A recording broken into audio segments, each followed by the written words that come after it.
तो hello friends, इस video में हम लोग देखने वाले हैं कोशिका की संरचना के बारे में। इससे पहले हमने कई वीडियो देखा, ठीक है। अभी तो यहाँ पे ये हमारा जो कोशिका चैप्टर है क्लास 9 का, इससे पहले 2-3 पार्ट हो चुका होगा, ठीक है। मतलब 1-2-3 पार्ट हो चुका है और वो आप देख लें ताकि आपको अच्छे से क्लियर हो जाए। यहाँ पे हम लोग फुल्ली 9th क्लास का जो वैल्यूज है ना, वो फुल कोर्स यहाँ पे आपको चलेगा और पूरा टोटली आपको खत्म होगा, ठीक है। और ऐसा नहीं है कि कोचिंग से आपको यहाँ पे कम मिलेगा, ठीक है। यहाँ पे अच्छा मिलेगा, आप यूट्यूब पे भी देख ले पूरा, आपको इस तरीके का कंटेंट नहीं मिलेगा। तो इससे पहले हमने जाना था कि जो कोशिका का खोज है सबसे पहले 1665 में रॉबर्ट हुक ने किया था, ठीक है। उसके बाद 1665 के बाद 9 साल बाद यानी कि 1674 में ल्यूबन हॉक ने जीवित कोशिका की खोज करते हैं, ठीक है। जो हमारा रॉबर्ट हुक है वो मृत कोशिका की खोज करते हैं।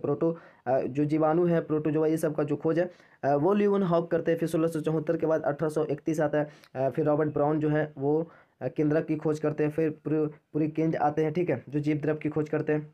उसके बाद बिरचो बताते हैं कि जो नई कोशिका है वो पुरानी कोशिका से बनता है। उसके बाद हमारा जो स्टार बर्गर है उन्होंने बताया था कि जो केंद्रक होता है, ठीक है, जो केंद्रक होता है वो पैतृक लक्षण जो होता है ना वो उसमें भाग लेता है, पैतृक लक्षण के वंशागति में भाग लेता है, वो स्टार बर्गर ने बताया था। तो ये सारे मेन बातें जो थी वो हमने पीछे बात किया था। और वहीं पे हमने बात किया था कि 1931 में यानी काफ़ी समय बाद 1931 में माइक्रोस्कोप का खोज हुआ। ये दो वैज्ञानिक ने किया था, स्लाइडेन एंड स्वान ने किया था 1931 में। और जब इलेक्ट्रॉन माइक्रोस्कोप का जब खोज हुआ तब और भी कोशिका के बारे में पता चला।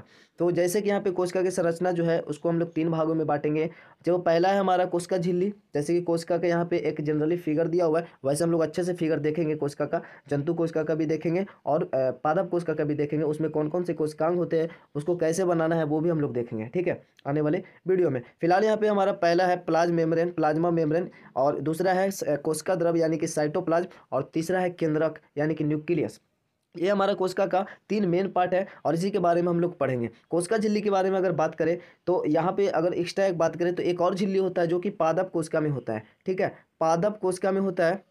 और वो क्या होता है तो कोशिका झिल्ली के बाहर भी एक परत होता है कड़ा सा, जिसको बोलते हैं कोशिका भित्ति, ठीक है। अब हम लोग ये बात करेंगे, सबसे पहले यहाँ पे परत की बात हो गई तो सबसे पहले हम लोग बात करेंगे कोशिका झिल्ली के बारे में, ठीक है। उसके बाद कोशिका द्रव के बारे में बात करेंगे, और जब कोशिका द्रव के बारे में बात करेंगे तो उसमें कई सारे कोशिकांग होते हैं, ठीक है, कई सारे घटक होते हैं जिसको कोशिकांग बोलते हैं, तो उसको हम लोग देखेंगे और फिर हम लोग केंद्रक के बारे में बात करेंगे। तो कोशिका झिल्ली जब हम लोग इलेक्ट्रॉन माइक्रोस्कोप से देखेंगे तो वो एक 3 परत में दिखेगा, ठीक है। उसका 3 परत होगा, जैसे ये मान लीजिए कोशिका झिल्ली है तो इसका इस प्रकार से कुछ परत होगा। तो ये बाहरी परत हुआ, ये बीच का परत हुआ, ये आंतरिक परत हुआ, ठीक है। ये 3 परत कुछ इस प्रकार से दिखेगा, कब, जब हम लोग इलेक्ट्रॉन माइक्रोस्कोप से देखेंगे। फिलहाल कोशिका झिल्ली क्या है, इससे आप क्या समझते हैं, इस प्रकार से अगर क्वेश्चन पूछा जाए तो कोशिका झिल्ली क्या है, देखिए कोशिका झिल्ली एक अर्धपरागम सजीव झिल्ली है, ठीक है। जो झिल्ली है होता है, यानी जो कोशिका का जो बाहरी झिल्ली होता है वो अर्धपरागम होता है, यानी कुछ पदार्थों को अंदर आने देता है और कुछ पदार्थों को ही बाहर जाने देता है, इसलिए हम इसको बोलते हैं अर्धपरागम। पारागम का मतलब पार करना, और चूंकि कुछ ही पदार्थों को आने जाने देता है तो इसलिए इसको अर्धपरागम बोलेंगे। और ये एक सजीव झिल्ली है, यानी कोशिका झिल्ली एक अर्धपरागम सजीव झिल्ली है जो प्रत्येक सजीव कोशिका के जीव द्रव को घेर कर रखती है, यानी अंदर कोशिका के अंदर जो भी जीव द्रव है, ठीक है ना, उसको घेर के रखता है। प्रत्येक सजीव कोशिका में ये होता है। तो कोशिका झिल्ली एक अर्धपरागम सजीव झिल्ली है जो प्रत्येक सजीव कोशिका के जीव द्रव को घेर कर रखती है। कोशिका झिल्ली का निर्माण 3 परतों से मिलकर होता है, ठीक है, 3 परत होता है, आप सबको इजीली याद हो जाएगा, काफी हल्का है। तो कोशिका झिल्ली का निर्माण 3 परत से होता है, जिसमें से बाहरी परत एवं भीतरी परत प्रोटीन द्वारा तथा मध्य वाली परत जो है उसका निर्माण लिपिड या वसा द्वारा होता है। यानी मिलियस अगर हम देखें तो जो कोशिका झिल्ली होता है ना, उसमें 3 परत तो है ही, लेकिन बाहरी परत प्रोटीन से होता है और आंतरिक परत भी प्रोटीन से होता है, और बीच में जो होता है उसको बोलते हैं लिपिड, ठीक है। और ये लिपिड होता है, क्योंकि प्रोटीन जो होता है वो चिपचिपा होता है, अगर ये लिपिड नहीं होता बीच में तो ये आपस में चिपक जाते हैं, ठीक है। तो बीच में इस प्रकार से ये प्राकृतिक नहीं बनाया, तो ये बीच में लिपिड होता है। यानी कि अगर हम बात करें कोशिका झिल्ली की तो किससे बना होता है, तो लिपिड और प्रोटीन से बना होता है। यानी 3 परत है तो इसका बाहरी और भीतरी जो परत है प्रोटीन का होता है, बीच में लिपिड यानी फैट होता है, ठीक है। तो कोशिका झिल्ली क्या है, कोशिका झिल्ली एक अर्धपरागम सजीव झिल्ली है जो प्रत्येक सजीव कोशिका के जीव द्रव को घेरे रखती है, ठीक है। प्रत्येक सजीव कोशिका के जीव द्रव को घेरे रखती है। कोशिका झिल्ली का निर्माण 3 परतों से मिलकर होती है, इसमें से बाहरी एवं भीतरी परत प्रोटीन द्वारा तथा मध्य वाली परत का निर्माण लिपिड या वसा द्वारा होती है। अब अगर हम लोग बात करें कि प्लाज्मा झिल्ली को चयनात्मक परगम झिल्ली क्यों कहते हैं, क्योंकि यहाँ पे देखिए ये कुछ ही पदार्थों को अंदर आने देगा और कुछ ही पदार्थों को बाहर जाने देगा, ठीक है। तो इसीलिए इसको बोलते हैं चयनात्मक परगम झिल्ली, ठीक है। तो चयनात्मक परगम झिल्ली इसको क्यों बोलते हैं, प्लाज्मा झिल्ली को, यानी कि कोशिका झिल्ली को, ठीक है। तो प्लाज्मा झिल्ली कुछ ही पदार्थ को अंदर अथवा बाहर जाने देती है, सब पदार्थ को नहीं, इसलिए कोशिका झिल्ली को चयनात्मक, ठीक है, कोशिका झिल्ली को कोशिका झिल्ली को यहाँ पे झिल्ली एक्स्ट्रा लिखा हुआ है। कोशिका झिल्ली को चयनात्मक परगम झिल्ली कहती है, वर्णात्मक भी इसको बोलते हैं, ठीक है, तो वो भी ध्यान में रखें। अब ये होता क्या है, जैसे देखिए कार्बन डाइऑक्साइड अथवा ऑक्सीजन कोशिका झिल्ली के आर पार विसरण प्रक्रिया द्वारा आ जा सकता है। यानी कार्बन डाइऑक्साइड कोशिका में जैसे झिल्ली से अंदर आएगा, कार्बन डाइऑक्साइड अंदर आएगा, फिर ऑक्सीजन बाहर निकलेगा, तो ये किस प्रक्रिया द्वारा होता है, तो ये विसरण प्रक्रिया द्वारा होता है। और जबकि जल का अंदर बाहर जो होता है वो होता है प्रासरण प्रक्रिया द्वारा, प्रासरण प्रक्रिया द्वारा, जो हम लोग आगे देखेंगे, ठीक है। तो ये कुछ ही पदार्थ को आने जाने देता है, इसलिए इसको हम लोग चयनात्मक परगम झिल्ली कहते हैं। कार्बन डाइऑक्साइड ये गैसों का आदान प्रदान जो होता है वो विसरण प्रक्रिया द्वारा होता है, जबकि जल का आदान प्रदान जो है वो प्रासरण प्रक्रिया द्वारा होता है। बस इतनी सी बात है इसमें, बाकी हम लोग यहाँ पे समझ चुके हैं कोशिका झिल्ली क्या है, तो आप अच्छे से इसका डिफिनेशन याद कर सकते हैं और पूछा जाए तो बता सकते हैं, ठीक है। वैसे यहाँ पे मेनली आपको याद रखना है कि कोशिका झिल्ली 3 परत से बना होता है। ये क्या है, तो अर्ध परागम सजीव झिल्ली है, ठीक है। परागम होता है, अर्ध परागम होता है, लचीला भी होता है, ठीक है।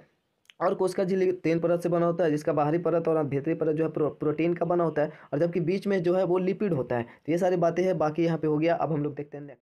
अब हम लोग कोशिका झिल्ली के कार्य के बारे में बात कर लेते हैं। तो यहाँ पर देखिए पहला इसका काम क्या होगा कि यह एक सीमित झिल्ली का कार्य करता है। यानी जो झिल्ली है वो एक सीमित झिल्ली का काम करेगा कि इतना है तो इतना ही है, ठीक है।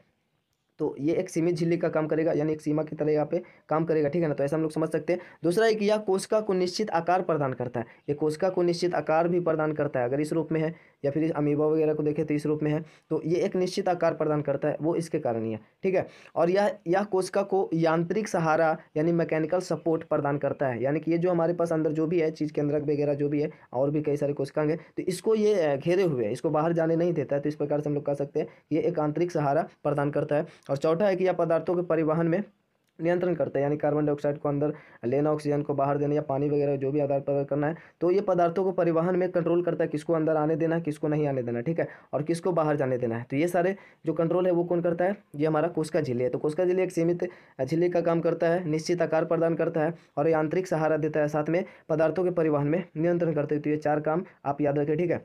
उसके बाद हम लोग कोशिका झिल्ली के साथ ही कोशिका भित्ति की बात कर ले, क्योंकि उससे बाहर वाली परत होता है, लेकिन ये पादप में सिर्फ पाया जाता है, ठीक है। पादप में कुछ और भी जीवाणु है जिसमें पाया जाता है, लेकिन हम लोग 9th क्लास में उसको अभी उसको नहीं देखेंगे, ठीक है। तो कोशिका भित्ति क्या है, तो कोशिका भित्ति जो है एक कड़ा सा आवरण होता है। जैसे ये कोशिका है तो इसके बाहर, जैसे ये केंद्रक होता है, इसके बाहर भी एक कड़ा सा आवरण होता है, और ये कड़ा होता है, ये बना होता है सेलुलोज का, ठीक है। और ये निर्जीव होता है, ठीक है ना। ये वहाँ पे हमने देखा एक सजीव टाइप से होता था लेकिन कोशिका झिल्ली, लेकिन यहाँ पे ये निर्जीव होता था। पादप कोशिकाएं चारों ओर से एक मोटे और कड़े आवरण द्वारा घिरी होती है। पादप कोशिका, यहाँ पे बोला पादप कोशिका चारों ओर से, जब पादप कोशिका है वो चारों ओर से एक मोटा और कड़े आवरण द्वारा घिरी होती है, ठीक है। मोटा होगा और कड़ा आवरण होगा, इससे घिरा होता है, जिससे कोशिका भित्ति कहते हैं। यह मुख्यतः सेलुलोज की बनी एवं परगम में होती है। ये परगम होती है, ठीक है। ये देखिए सेलुलोज का बना होता है और ये परगम होता है। जबकि हमने अभी देखा कोशिका झिल्ली के बारे में तो वो अर्ध परगम होता है, क्योंकि वहाँ पे देखा कि वो कुछ ही पदार्थ को अंदर आने बाहर जाने देता है, तो इसलिए वो अर्ध पारगम था। लेकिन यहाँ पे ये पारगम में झिल्ली होता है, पार कुछ भी पार कर सकता है ऐसा, तो ये पारगम झिल्ली होता है। तो इतनी सी बात है इसमें, ठीक है। किससे बना होता है, तो सेलुलोज से बना होता है, मोटा कड़ा आवरण होता है, ठीक है, मोटा कड़ा आवरण होता है। तो ये बात इसको ध्यान में रखना। फिर कोशिका भित्ति जो है कड़ी और निर्जीव होती है, ठीक है। कोशिका भित्ति कड़ी होगी और ये निर्जीव होगा, ठीक है। वहाँ पे हमने देखा था सजीव वाली बात है, लेकिन यहाँ पे निर्जीव होती है। उसके बाद अगर हम बात करें इसके कार्य की, तो कोशिका भित्ति का कार्य है इस प्रकार से है, आप इसका आंसर दे सकते हैं, निम्नलिखित है। यह कोशिका को निश्चित रूप प्रदान करता है, ठीक है। वहाँ पे आकार प्रदान करता है, यहाँ पे एक निश्चित रूप प्रदान करेगा, ठीक है। कोशिका चूंकि वो कड़ा आवरण है तो वो निश्चित रूप प्रदान करेगा। यह कोशिका को सुरक्षा और सहारा भी प्रदान करता है, क्योंकि वो कड़ा सा आवरण है तो वो सहारा, सुरक्षा और सहारा भी प्रदान करता है। आवरण का काम होता है सुरक्षा और सहारा भी प्रदान करना, सुरक्षा और सहारा प्रदान करना। तीसरा है यह कोशिका झिल्ली की रक्षा करती है। यानी कि ये कोशिका झिल्ली के बाहर होता है तो ये कोशिका झिल्ली की भी रक्षा करती है, ठीक है। साथ में कोशिका का भी सुरक्षा और सहारा प्रदान करता है, और यह कोशिका झिल्ली की रक्षा करती है। कड़ा आवरण है, ठीक है ना। इससे आराम से इसको हम लोग ऐसे टच फच इसको तोड़ फोड़ नहीं सकते इजिली, क्योंकि यह कड़ा आवरण है। और यह कोशिका को सूखने से बचाता है। तो ये हमारा 4 काम है। कोशिका को सूखने से बचाता है, झिल्ली की रक्षा करता है, कोशिका झिल्ली की सबसे पहले बात है कि निश्चित रूप प्रदान करता है, ठीक है। दूसरा सुरक्षा और सहारा प्रदान करेगा, ये आवरण का काम होता है। और ये कोशिका झिल्ली की भी रक्षा करती है, ठीक है। उसको कोई नुकसान नहीं हो, चुकी है बाहर एक कड़ा सा कवच के रूप में है तो उसको कोई नुकसान नहीं होगा। कोशिका को सूखने से बचाते हुए 4 काम है, इसको आप ध्यान में रखें।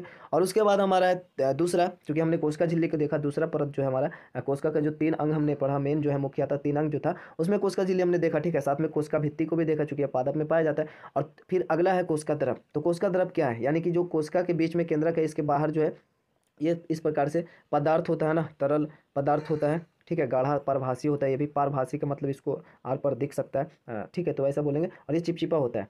तो ये वाला चीज़ क्या है, तो कोशिका में कोशिका झिल्ली, यहाँ पे देखिए, यहाँ पे कोशिका झिल्ली है बाहर और ये केंद्रक है। तो कोशिका झिल्ली में, ये जो कोशिका झिल्ली के अंदर ये सारा जो भी आपको दिख रहा है कोशिका झिल्ली के अंदर, ठीक है, कोशिका झिल्ली के अंदर और केंद्रक के बाहर, ठीक है, केंद्रक के बाहर यानी केंद्रक को छोड़कर कोशिका झिल्ली के अंदर जो भी आपको दिख रहा है ना, वो सारा का सारा कोशिका द्रव है। इसी को बोलेंगे कोशिका द्रव यानी कि साइटोप्लाज्म। तो कोशिका में कोशिका झिल्ली तथा केंद्रक के मध्य, कोशिका झिल्ली ये रहा बाहर और केंद्रक इसके मध्य में ये सारा सब क्षेत्र हुआ, ठीक है ना। तो ये सब जो है कैसा रहेगा, गाढ़ा परभासी एवं चिपचिपा पदार्थ होता है और इसी को कोशिका द्रव कहते हैं, ठीक है। तो कोशिका में कोशिका झिल्ली तथा केंद्रक के मध्य उपस्थित गाढ़ा पारभासी, गाढ़ा रहेगा, पारभासी रहेगा, आर पर दिखेगा, एवं चिपचिपा पदार्थ को कोशिका द्रव कहते हैं। यहीं पे एक बात आता है, प्रोटोप्लाज्म यानी कि जीव द्रव किसको बोलते हैं, तो सारा जो भी केंद्रक को मिला दिया जाए तो सभी को हम लोग बोलते हैं जीव द्रव, यानी केंद्रक के अंदर भी कुछ द्रव होता है, ठीक है, और इसके बाहर भी, तो ये सारा जो है ना इसको बोलते हैं जीव द्रव।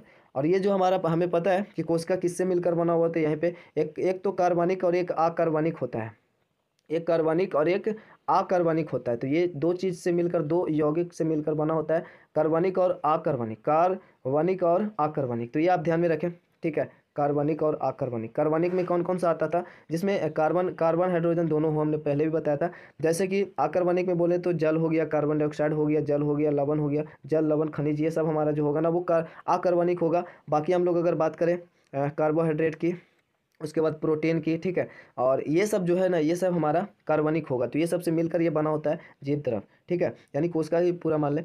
तो अब हमारा जीव द्रव क्या है, तो कोशिका द्रव तथा केंद्रक के सम्मिलित रूप को जीव द्रव कहते हैं। कोशिका द्रव जो हमने देखा अभी ऊपर ये था, और तथा केंद्रक के सम्मिलित रूप को जीव द्रव कहते हैं, ठीक है। तो ये हमारा था थोड़ा सा बात। इसके बाद हमारा ये दूसरा भी लगभग इतना ही बात करना है। कोशिका द्रव में अब कौन कौन से कोशिकांग होते हैं इसके बारे में हम लोग अगले पार्ट में बात करेंगे, और साथ में किस प्रकार से फिगर बनाना है, कौन सा पार्ट को कैसे बनाना है और कौन सा नाम होता है वो इजीली आपको याद हो जाएगा। और उसके बाद हम लोग बारी बारी से हर कोशिकांग के बारे में अच्छे से समझेंगे, क्या किसका काम है, कौन सा कैसा होता है, ठीक है। तो ये सारा हम लोग बात करेंगे अगले वीडियो में।